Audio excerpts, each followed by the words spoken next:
ઉઠે બધાની મજા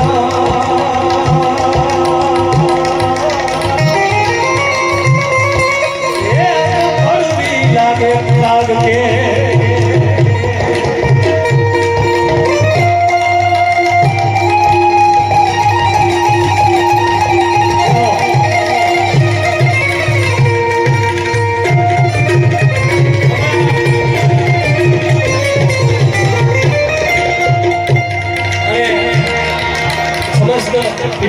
સવાલ મારી સમક્ષ બેઠો હોય દીપાજી મહારાજ હું વાંચીને આવ્યો છું કોઈ આ વિડીયો શૂટિંગ થાય છે કહું છું કે દીપાજી મહારાજ ગાગરેવગઢના કિલ્લામાંથી એ ચૌહાણ રાજપૂત પોતાની પરંપરાગત યુદ્ધના મેદાનમાં જેથી રણસિંગા ફોગાય ભાઈ ગણન ભાઈ ભવ ભવ હું પહેલ ફરંટ્યો ભાઈ ગટમ કર લેડ્યો કર હુસમ સાઈડ સમજ્યો કર ગટમ ઘર લેડ્યો ઘર ગટમ ગટમ કવિચંદ કે પછી રોમ રોમ લગે લર આ યુદ્ધ પણ કરી શકે અને વખત આવે ને તમારા દેશની જરૂર છે આટલા બધા યુદ્ધો કર્યા હવે મારે સત્યતાના માર્ગે એટલા દેવા હોય તો એક ચૌહાણ રાજપૂત ભક્તિના માર્ગે જઈને દેશનો ધર્મ પણ અપનાવી શકે એ સમાજ મારી સમક્ષ એક ક્ષત્રિય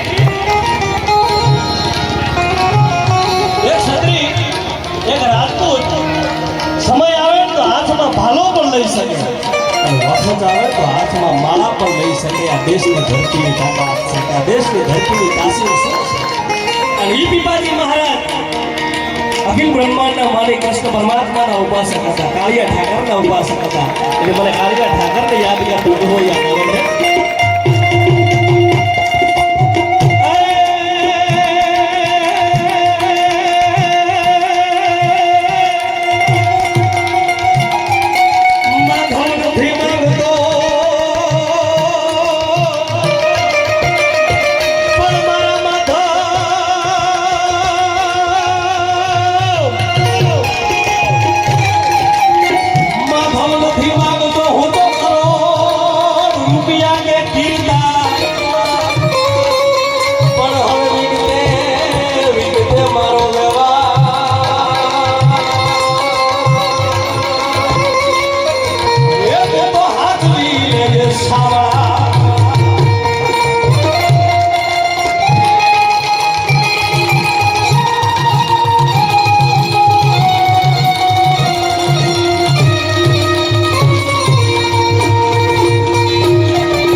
છે કોઈ જ્ઞાતિ નહીં કોઈ જાતિ નહીં કોઈ રોકી શકશે નહીં કારણ કે ભગવાન રામનો આ દેશ છે ગુરુશક્તિ હારી છે ને ત્યારે દેશની સ્ત્રી આવીને કીધું છે કે તમે હાથમાં તલવાર લ્યો કે ન લ્યો પણ એકવાર ચેતક ઘોડો અને તલવાર મને આપી દો મેવાડને કેમ ઘરે કહું ને રાજપૂતાણી ખબર સાહેબ જેને બલિદાન આપ્યું માટે એની વાતો કરવી છે એને બિરદાવવા છે પણ માં જગદંબાને યાદ કરતા કવિ શું લખે છે આનંદ હિ અંતન સૃષ્ટિ સજન તન કરંતન કો સંસાર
કે